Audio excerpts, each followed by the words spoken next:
Good morning, Kahal Kadosh, Shavua Tov Mevorach to everyone, Beruchim Abaim. Sunday, the 3rd of Menachem Av, corresponding to the 31st day of July 2022. Today's class graciously sponsored by Maurice Mushayev and family for the Refuah Shelema of his father, Mordechai ben Sheva. May HaKadosh Baruch Hu give him Refuah Shelema among the Cholim of all of Am Israel. Amen. Amen. Additionally, today's class graciously sponsored by the Sultan family, Le'ilui Nishmat, the beloved grandfather, Ezra ben Nehama, alav shalom. Additionally, today's class graciously sponsored by Eli and Sara Levi, Le'ilui Nishmat, her beloved grandfather, Zushen ben Eliezer Weintraub, alav shalom. Additionally, today's class graciously dedicated Le'ilui Nishmat, Mrs. Lily Safra, Leah Bandov Akohen, Vehana Alea Hashalom. Iratzon, that to the words of Torah, that Neshamot have an Aliyah in Gan Eden. Amen. And last but not least, today's class graciously sponsored by Yaacob Cohen and family, Le'ilui Nishmat, his wife's grandmother, Rivka Bat Naomi Alea Hashalom. So we start this week Chumash Devarim, which is the 5th and final Chumash of the entire Torah, known as Mishneh Torah, a recopilation of the 40 years in the desert, which Sefer Devarim was actually covers the last 5 weeks of the life of Moshe Rabbeinu alav shalom. But because it's Sunday, we have a whole week to talk about Perashat Devarim and the holiday of Tisha B'Av. Yes, I did say holiday because Tisha B'Av will become a Yom Tov. Tisha B'Av, according to our holy books, it will become a moment in history that no longer will be mourning on the day of Tisha B'Av, no longer will be fasting on the day of Tisha B'Av, but actually we are going to have a feast in honor of Tisha B'Av. I cannot promise you shakshuka, but I can tell you the menu. The menu when Mashiach comes will be Leviathan as an entree, fish. Then you're going to have Yain HaMeshumar. You're going to have aged wine from the days of the creation of the world. And then you're going to have Shor Habar. You're going to have a special type of meat that will be earmarked for those who qualify when Mashiach comes. There is a whole song that says, Man ochal b'se'udah hazot. Mashiach comes. What's going to be our menu? And the song goes paragraph by paragraph, giving me some of the things that will happen, and Yiratzon that we should have the zechut that this happens speedily in our days. Amen. Amen. So I'd like to continue on what we discussed on Sunday. On Mehillah, on Friday, Erev Shabbat, which was Rosh Chodesh Menachem Av, and we quoted, and I would like to continue with Rabbi Chaim Palachi, that discusses the power of the month of Av. So we already mentioned that there is Aharon HaKohen's Yortzeit on Rosh Chodesh Menachem Av. A couple of days later in the week will be the Hilulah of Rabbeinu Ha'ari. That is the 5th day of Menachem Av. And Be'ezat Hashem, we'll talk about it when that day comes. But I'd like to concentrate about a sentence that Rabbi Chaim Palachi writes, and it says that the month of Av has a couple of tzaddikim connected to the month of Av. One is Aharon HaKohen. We already discussed this at length on Friday. If you were not here on Friday, go to itorah.com and look at the class title Rosh Chodesh Menachem Av Aharon, and there we are going to listen or to watch exactly how Aharon HaKohen connects itself to the month of Av. But it says the great Moed Kol Hai that actually there is another tzaddik that is connected to the month of Av, and it says Shevet Issachar, the tribe of Issachar. Now, what Issachar represented? I'm sure that the Kahal knows the answer.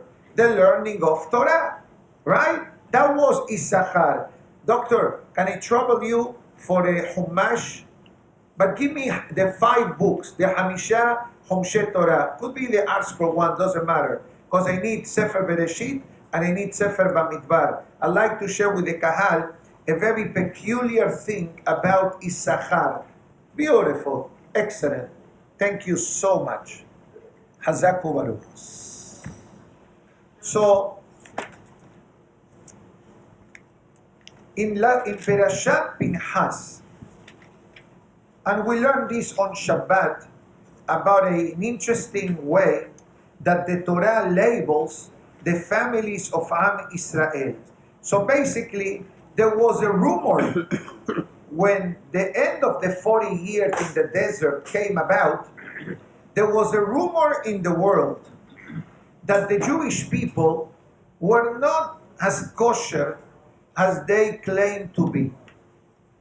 What does it mean? The world could not understand how is it possible that the Jewish people lived in Egypt for 210 years and there was zero assimilation. There was no interaction or intermarriage rather with Goyim. Difficult, because history teaches us otherwise, that assimilation is alive and well, unfortunately. And that's why it's called the Silent Holocaust. Why is it called the Silent Holocaust?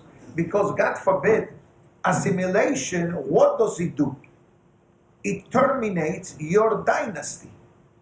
The dynasty of a Jew that began with Abraham, Isaac, Yaacob, Moshe, Aharon, the tribes, and each one of our family tree, if God forbid a person marries out of the faith, automatically it's out, it's gone. Haz v'shalom. You need to pray that none of our descendants ever has this temptation, because the world is cruel and dangerous out there. And that's why we need to build fences of protection. So the world was saying the Jewish people didn't have an adventure, didn't have an affair. You're going to tell me that every Jewish family remained holy and pure for 210 years. Now, who is going to testify on that? What are you going to do, a DNA? What are you going to do? Fingerprints. So God says, I'll take care of it. So that's why, if you look at every family of Israel, every single one has a rubber stamp of God's name. He Yod. The Pasuk writes, for example, Lilmuel Mishpachat HaNemueli, Leyamin Mishpachat HaYamini, Lezerach Mishpachat HaZarchi. Go to God. Leozni Mishpachat HaOzni, Le'arod Mishpachat HaArodi. Let's go to Yehuda. Lehesron Mishpachat HaHesroni. Every single family, God says, I'm the witness. I'm stamping on your document that you are a Jew. What did he do? God posted the He and the Yod. Kabbalistically speaking, the He represents the wife and the Yod represents the husband. Yod Ke. So God says, I'm putting my stamp on your name. If your name has the He and the Yod, you're welcome in the Jewish people. So far, so good.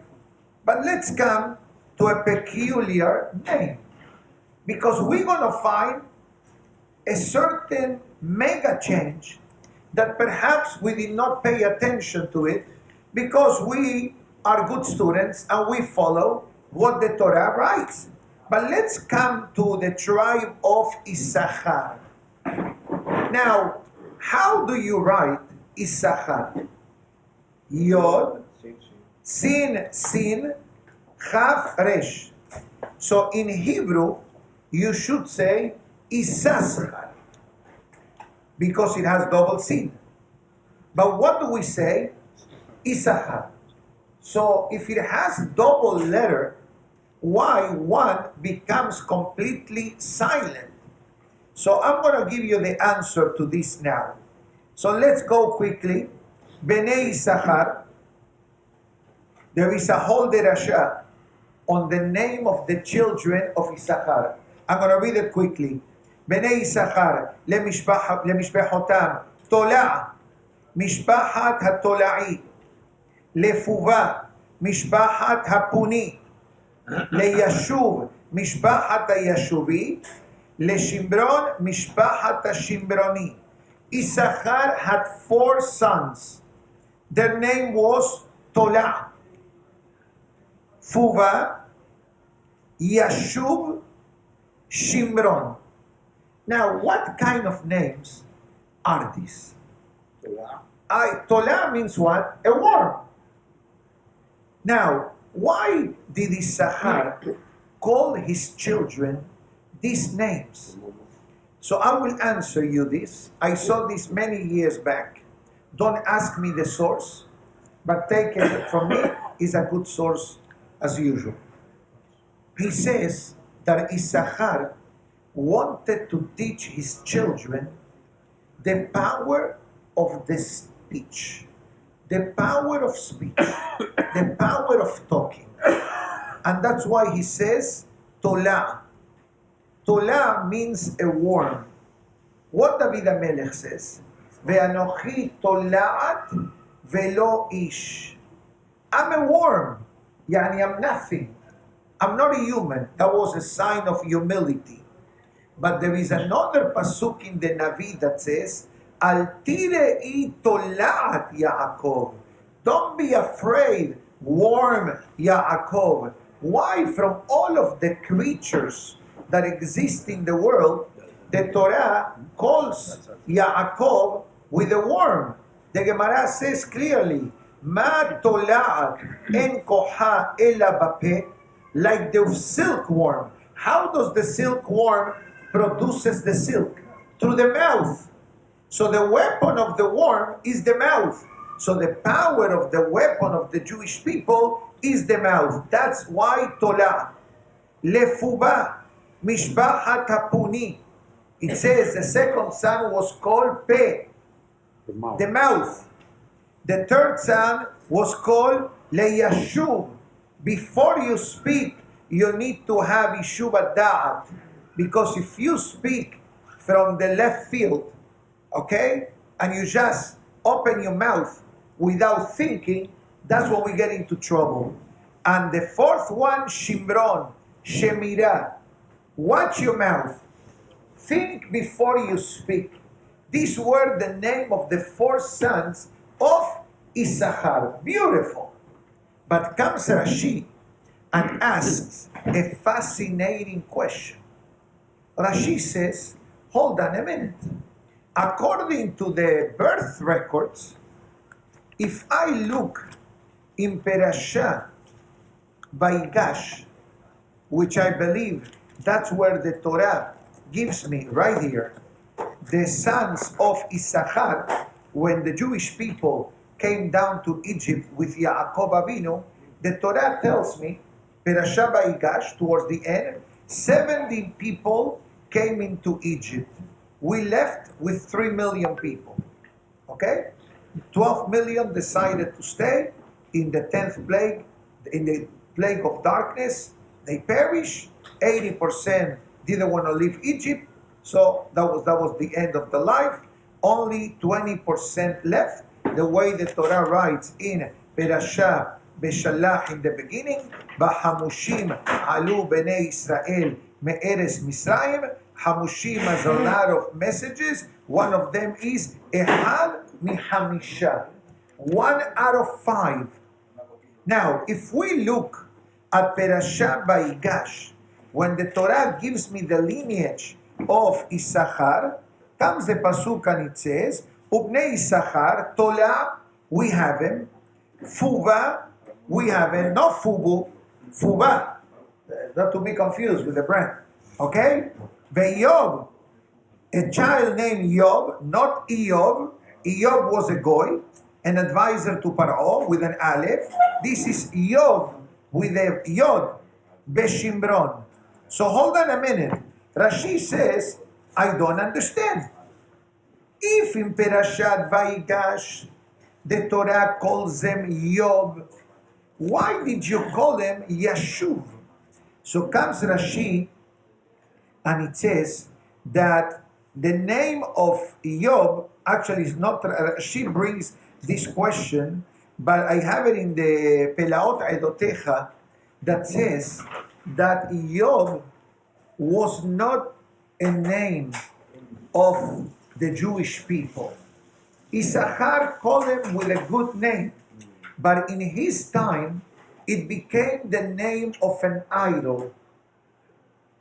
It's like a Jewish person calls the child Christopher. Okay? Chas v'shalom. That's a problem. Why? Because what's the root word of that? Yeshu. Okay? Even though he was Jewish. Okay? But that's the idea. Okay? Now, Christopher Columbus, that was one of the things that he did. He changed his name to camouflage his Judaism, which according to many, he was an Anus. He was a Maran, for sure. Christopher Columbus was a Maran, sure. And he was supposed to sail on Tisha B'Av. He waited one more day. But that's a different story altogether. Perhaps we talk about it during Tisha B'Av. Because part of the drama of Tisha B'Av was the beginning of the Inquisition. And many Talmidei Chachamim traveled with him, and they were the ones who really designed the journey, the route to travel from Europe to the new continent known as America. That's why on October 12th we celebrate, Columbus Day. Columbus Day. Why Columbus Day? Because that's when America, so to speak, was discovered. And that's why you see that in the 1500s, a lot of Talmidei Chachamim came to this part of the world, especially to Brazil. There were many Talmidei Chachamim, to the point that in the Safra Synagogue in Brazil, they prepared a book called Chachmei Amsterdam Be'Amazons. The Chachamim that came from Holland and settled by Manaus. You heard of Manaus, the Amazon area? There used to be a mega Jewish community with great Talmidei Chachamim in the 1500s. And Caruso. Oh, And Caruso Theater. Okay? Yes, the Caruso Theater, the pirates, many of them were Yehudim, but that's a whole different note. So the Pelaot Edotecha says that when this Avodah Zarah started to develop in the world, there was something with this son of Issachar that wasn't going in the right way. So what did Issachar do? He says, you know what? My name has two letter sins. I'm going to give one to my son. And that's why from the word Yob, it became Yashuv. How do you change from Yob to Yashuv? With the letter Shin, right? That we said before. That's why Issachar is mentioned with one letter and not two letters. Why? Because the word Issachar is actually Yesh Sechar. There is a reward. What was the reward of Issachar? The Pasuk says, Lebnei Issachar Yod'ei Binah. The greatest Hachamim of Am Israel were from Issachar. Issachar was the brother of Zebulun. We discussed this a while back, how Issachar and Zebulun have a partnership. Issachar will learn Torah, Zebulun will go to work, and they will split the zechut of Torah learning and the monthly income. This was the partnership that till today this concept exists, especially in the life of the Kolelim between Issachar and Zebulun. And it says that also Issachar carries a tremendous amount of responsibility for the month of Menachem Av. Why? Because one of the reasons, and I may have said this on Friday, but I'm going to say it again so it matches everything that we are saying. The Navi writes that besides having the danger of the three capital sins, murder, idolatry, and adultery, all this was prompted al-uzbam et torati, because there was not really much learning of Torah. What Issachar represents? The concept of Torah. Issachar hamor garem robes ben hamishpatim bayar menucha kitov, etc. Issachar represents the essence of the Torah. So therefore it says, Rabbi Chaim Palachi, that in the month of Av, besides increasing shalom between people, that we know Second Bet HaMikdash was destroyed by sinat hinam, baseless hatred among people, but also the increasing of Torah learning is essential. Why? Shebe'asiri be'av nolad Issachar. Issachar, base of Sefer HaTorot, was born on the 10th of Av. 10th of Av is the day after Tisha B'Av. This year, the fast day will take place on the 10th of Av. But it's important to know, the Gemara brings 3 opinions when to fast on Tisha B'Av. One opinion says 2 days fasting, the 9th of Av and the 10th of Av. Second opinion says the 10th of Av.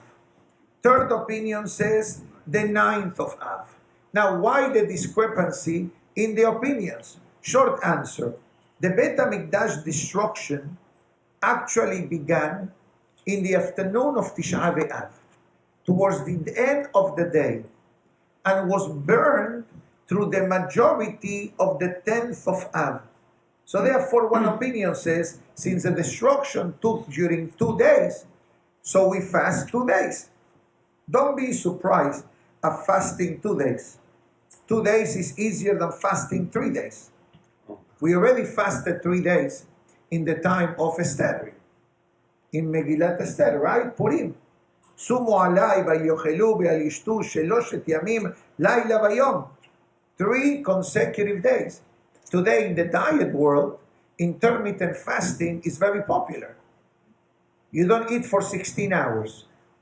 You only eat in 8 hours.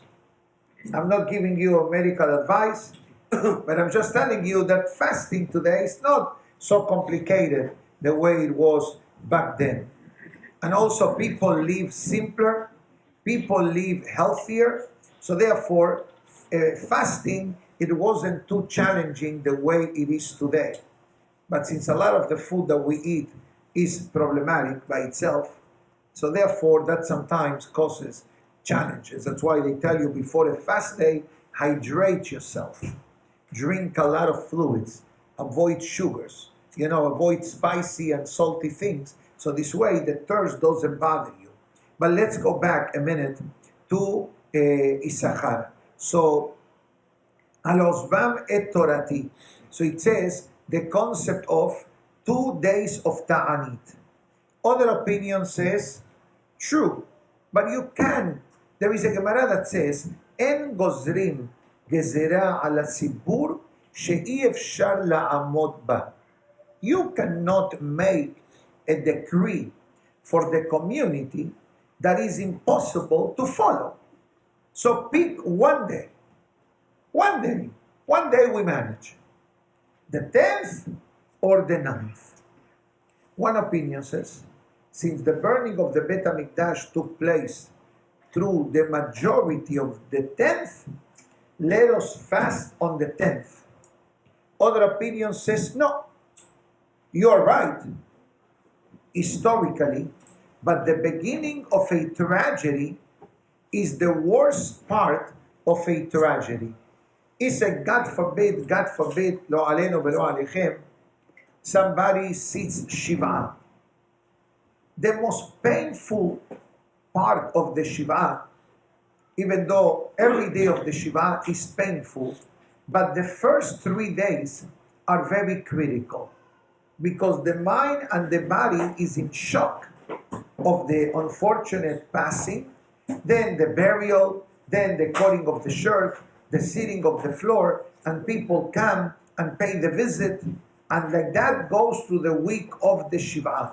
So therefore the Takanat Hachamim was that since the beginning of the tragedy is the worst part of it, so we fast on the 9th and not on the 10th. But because we cannot ignore the actual fact that the 10th of Av also was a very critical day for the Jewish people, our Hachamim gave us guidelines that this year does not apply. What does it mean, gave us guidelines? They gave us certain permission on what to do Motza'e Tisha B'Av, and certain restrictions are only lifted the next day after Hasod or after Shekiah, depends on the tradition. Today, this year, this what I'm just saying doesn't apply. Why? Because since we are already fasting on the 10th of Av, so by the time we finish the Ta'anit, it's going to be the 11th of Av, and every halachic opinion says that on the 11th of Av, you can resume everything. You can listen to music, you can eat meat, you can drink wine, you can take a shower, you can do laundry, you can travel, you can do whatever is necessary for you to do, something that we are avoiding in the next few days. The way the Ben Ish Hai, not the Ben Ish Hai, the Shulchan Aruch actually writes the following opening statement.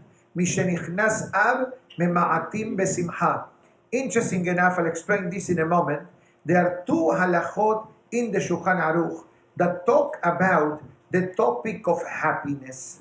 One halacha is about the month of Av, right? And the second halacha is about the month of Adar, the month of Purim. Now, even though these 2 months are separated, one is after Pesach and Adar is after Hanukkah, and I'm going to give you the very short version in this matter. Kabbalistically speaking, the management of these months of Av and Adar belongs actually to Esab. That's why the Beit HaMikdash, when was it destroyed? Tisha B'Av. Okay? Now, Purim, what do we celebrate? The defeat of Haman. Who was Haman? Haman was a direct descendant of Esab. That's how the lineage went. Esab, Eliphaz, Amalek, Agag, Haman. Direct. So if you trace back the life of Haman, you're going to land in Esab. If you're not landing in Esab, you took the wrong highway. You must. That's why it's called Haman ben Hamedata Ha'agagi. Who was Agagi? Agagi was Agag, the king of Amalek, the king that Shaul HaMelech failed to execute in the war against Amalek, and for this reason, Shaul lost the kingdom. Now, who comes to the rescue? Mordechai. Mordechai. And Esther, obviously. But who was Mordechai? The direct descendant of Shaul HaMelech. איש יהודי היה בשושן הבירה, ושמו מרדכי, בן יאיר, בן שמעי, בן קיש, איש ימיני. Who was Kish? The father of Shaul HaMelech. Shaul ben Kish. Yemini from Shevet Binyamin. So if you go through the tree of life, what do we have? Binyamin. Let's go. Shimei ben Gera. Kish. Shaul, couple of generations, Mordechai. So when Mordechai and Haman, by the way, meet in the story of Purim, this is round 2 from the encounter between Shaul and Agag. But we need to tell you one more thing. Sefer Bereshit. Thank you, doctor.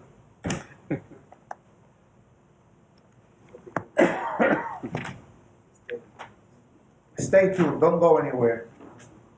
Give me a moment to find it. Right here. Perashah Ba'ishlach. I know you like Sefer Bereshit, right? Beautiful. So comes the pasuk, and it tells us that Yaacob Avinu, let's go, Perasha Vayishlach, Vayivater Yaakov levado. Yaacob Avinu was left alone. Yani his wives and children crossed the river. Vayavek ish imo ad alot hashachar, and a man wrestled with him until dawn. Let's see what Rashi writes. Vayavek ish imo, different opinions. Saro shel Esab, the ministering angel of Esab. Yani Esab sent a hitman. That's simple language. A spiritual creation to get rid of Yaakov. Already, Esab, in the beginning of the parasha, wanted to get rid of Yaakov. The pasuk says, "Vayishakehu, vayivku." Right? What happened here? Esab hawks Yaakov, and what does Esab wants to do? Yaakov, he wants to kill him. How? By biting the neck. Vayishakehu, he kissed him. Vayivku, and they both cry. One cry out of pain, and the other one cry out of pain. So Esab realized that was attempt number one. Attempt number two, when Esab says to Yaakov, let's travel together. What Yaacob Avinu says, no, I can't travel with you. Ayeladim rakim, the children are children. You are a mighty man. You have warriors with you. Go, I'll catch up with you. I'm not going to repeat what we said in the past, how in this dialogue that Esab and Yaakov had, there is a hint about the month of Elul. It's a different message, not for today. But let's see the reaction. The next pasuk says, Bayar ki lo yachol lo. And this malach saw that he wasn't able to defeat Yaakov. Bayiga begafierech yerecho. And he stroked the hip of Yaakov Avinu. Be'abeko imo. When he was wrestling with him, he dislocated the hip of Yaakov Avinu. So what happened, God forbid, if someone's hip is dislocated? You cannot walk properly. Bayomer, and he says to Yaakov, Shaleheni ki ala shahar. Send me because the sun is about to come up. What, are you a vampire that you're afraid of the sunlight? Comes Rashi and it says, no. Sarich ani lomar shira bayom. It says the malach, Yaakov, don't punish me. I came here for a mission. I fulfilled my mission. I failed. Let me go. Why did he ask him to let him go? It says very simple. Rashi says that there are malachim that sing to HaKadosh Baruch Hu. We say this in our daily prayers. Bekara ze el ze ve'amar kadosh, kadosh, kadosh. Different malachim have different schedules. When is going to be their turn? When is going to be the turn to praise Hashem? Some malachim do it daily. Some malachim do it monthly. Some malachim do it yearly. And some malachim do it once in a lifetime. This was the day that the malach of Esab was appointed to sing to HaKadosh Baruch Hu. It says, based on the writing of the Zohar HaKadosh, what was the night of the struggle of Yaakov and the angel of Esab? Tisha V'Av. So, the first unofficial Tisha V'Av in history was Yaakov and Esab. Then the spies. Then the first. Then the second Bet HaMikdash, etc. So it says the Ben Ish Hai that Esab has the management of the month of Av, but only for limited amount of hours. 216 hours, if you want to be exact. 9 days. 9 days times 24 How much it gives you? 216, which is the gematria, the way I understood from the Rabino Chaim Palachi, the word, not 216, the word Aryeh. What's the zodiac sign of the month of Av? Leo. Why is it called Leo? Because the mazal is Aryeh. The zodiac Kabbalistic sign of the month of Av is the lion. Why is it called lion? Because the gematria of the word lion is 216, to the amount of hours of danger of the 9 days of Av. Once Tisha B'Av comes to an end, that removes the management from Esab and now goes back to Yaacob Avinu. That's why the Halacha writes that a Yehudi, a Jew, that has a court case with a Gentile, postpone it till after Tisha B'Av. Ideally will be Tu B'Av, the 15th of Av. But if for some reasons you can, wait till the 11th of Av. Once Tisha B'Av and all the somber mode of Tisha B'Av is behind us, then your mazal reactivates. Now, so therefore the Halacha writes, Mishenichnas Adar Marbim Besimcha. When the month of Adar arrives, we increase in joy. The opposite Halacha says about the month of Av, Mishenichnas Av Mema'atim Besimcha. When the month of Av arrives, we minimize in happiness. For this reason, a lot of the common things that we do throughout the year, this week, we tone them down. And we avoid doing things that are not really necessary. I'm not talking about medical situations. You got to talk to your doctor to ask if you can postpone it or if it's necessary. In other words, if you want to do cosmetic surgery to get a nose lift, a nose job, or a facelift, I will be the first one to tell you, you live with your nose for 40, 50 years, Mathaf, another week you can keep it. I know the ladies department may not be happy with this, but why to expose ourselves to unnecessary situation? If it's something that, God forbid, is mandatory, God forbid, an accident has shalom, or a medical procedure that the doctor says, you can't wait, that's a different story. The doctor tells you pikuach nefesh is a different thing. But to have LASIK surgery for your eyes, you can wait a week. You don't have to do it this week. And many other matters which are electives and are not mandatories. Even moving in these days depends who you ask and depends on the situation. Painting the house is also questionable.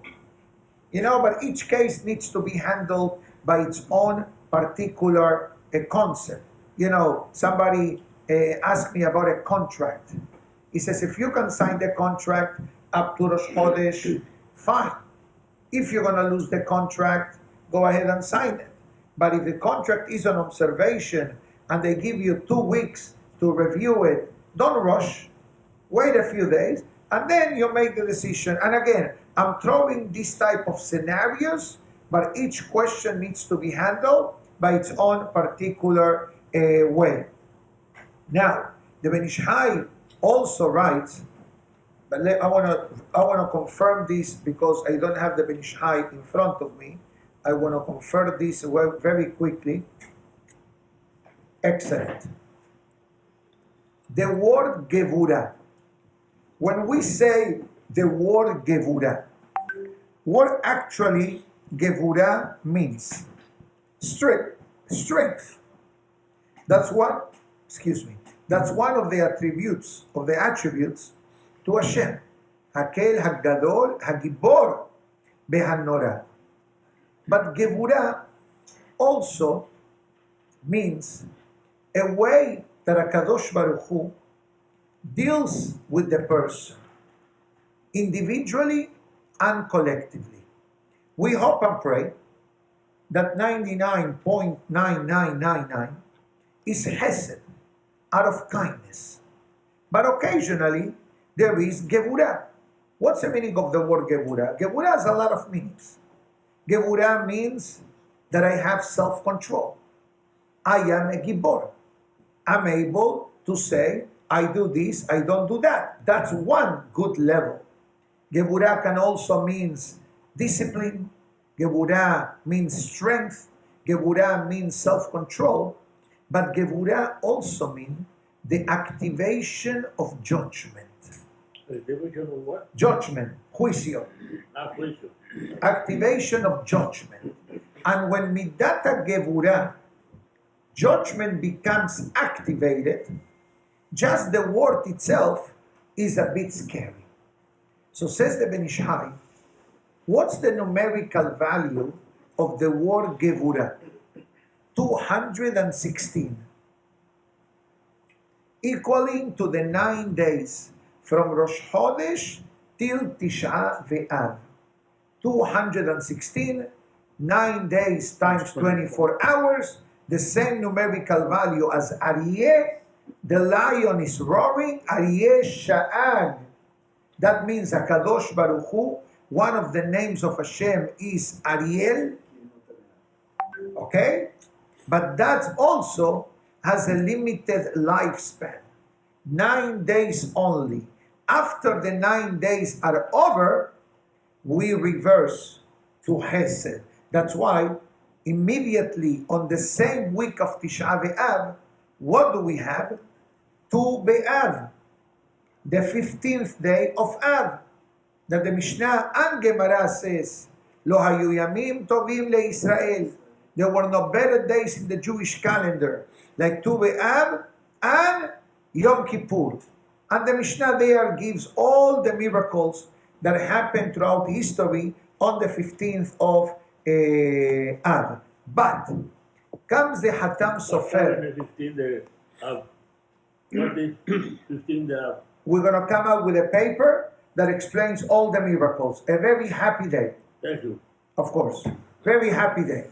Now, the Hatam Sofer, I believe this is attributed to the great Hatam Sofer, says that the halacha cannot be misinterpreted. What does it mean? There are two ways of how to read this halacha. Mishenichnas Av mima'atim besimcha. When the month of Av arrives, we decrease in happiness. True, we don't listen to music, we don't do weddings, we don't do parties, a lot of things. But says the Hatam Sofer, Mishenichnas Av mema'atim. The essence of Am Israel, the mazal of Am Israel is down. That's what the halakha writes. Yadam shel Israel ala tahtona. So how do I reverse that negative, somber mode of the 9 days? Says the Hatam Sofer, besimcha, with happiness. In other words, of course, we feel the pain that we don't have the Bet HaMikdash. And it's easier for me to say I feel the pain than to actually feel the pain. You ask me, do you feel the pain of the Bet HaMikdash? No. Why not? Because we never saw it. Whatever we say about it is because we have a Munat Hachamim and we follow the Holy Torah, the Holy Books, the Holy Teachings. So therefore, Hachamim, they made certain takanot in order for us to have at least a sample of a feeling that these days are different than the rest of the days of the year. They are different. Does it make a difference if I don't eat meat for this whole week? No. For some people, yes. If they don't eat meat, they're not satisfied what they eat. So that's part of our tightening the belt. Or when a Hatan gets married, we break the glass at the end of the chuppah. In Israel, in the beginning of the chuppah or before the chuppah, they put ashes in the forehead of the person. Or, for example, many people leave an unfinished wall on the house, amma alamma, in order to have a reminder of the destruction of the Beit HaMikdash. Some people, what they do, they put the pasuk, Im eshkachech Yerushalayim. It's not mandatory, but sometimes you go to the house and you see that there is an empty piece of wall without finished paint. Everything looks gorgeous, and suddenly you see something the color of the sheetrock. What, they ran out of paint? No, they didn't run out of paint. They left it in purpose, to serve as a reminder of the destruction of the Beit HaMikdash. According to the Gemara opinion, you cannot play musical instruments in certain areas of Yerushalayim close to the vicinity of the Beit HaMikdash. And there are many other traditions. You know, the Gemara, I will finish with this. When the Hachamim, I think this comes from Masechet Berachot, I'm 90% sure. When the Hachamim were debating after the destruction of the Beit HaMikdash, what to do for Am Yisrael, so we remember the destruction of the temple. You know, one opinion says, no more meat. No meat till Mashiach comes. Why not? Why not? By the way, for the first 1600 years of human history, everybody was vegetarian. Meat began from Noah. He made the barbecue. He made the first barbecue, Noah. Not before that. After that, we became carnivores. Now, which is a whole different class. Don't ask questions on this topic. Second, other opinion says, hold on a minute. Why meat only? Because the sacrifices were meat, beef, animal. Another opinion says, no more flour, harina, no bread. Why not? Because part of the offering was flour, solid. No more spices, the ketoret. No more oil, shemen. Oil was utilized in the menachot. No more water, because was the nisuch hamayim. No more wine, because of the Beit HaMikdash. So no meat, no oil, no flour, no water, no wine. No wine. Nothing, never. This was the preliminary decision of the Hachamim. And they were not debating with each other. They were trying to see what can we do so people will realize what are we missing. And food is a good agent. That's why they selected the food. The Gemara writes, "Gedolah halegima shemekarevet et halevavot." Great is the power of food that brings harmony and friendship among people. Isaac, we have a class without food and a class with food. It's a big difference. Big difference. You're a tzaddik, so you don't need food. Okay? But many people, the food is the magnet. And it's fine. It's fine. So finally, Hachamim said, no. You cannot tell people, don't ever eat meat. You cannot tell people, don't drink water. You cannot tell people, don't make kiddush on wine. Because if you cannot eat meat, and you cannot eat bread, and you cannot drink flour, eat flour, or drink wine, how are you going to make kiddush? On what? Don't ask me that question. There is an answer. Sure. If a person has no wine and no bread, what, you're going to starve on Shabbat? You make kiddush on the food that you have. According to some opinions, food is called lechem. Okay. But that's in an extreme case. Cases of medical conditions, has v'shalom, that cannot tolerate the flour or the wine, etc. But I hope no one ever has this type of question, but I had it on Friday. That's why I'm familiar with the topic. Baruch Hashem, we found a solution. But, going back, Hachamim say, hold on a minute. En gozrim gezerah al sipur. שאי אפשר לעמוד בה. You can't suddenly wake up one day and say, okay, Jewish people, no more meat, no more wine, no more flour, no more bread, no more chocolate chip cookies that you like, and no cachitos for the Venezuelan, or no rugalach, or no mahmul, no kishke, no cholent. Because cholent without kishke, and kishke is meat derivative, so you cannot have meat derivative products neither. So what are you going to do? You're going to starve? So finally, Hachamim, they all agree that this takana will not pass first base.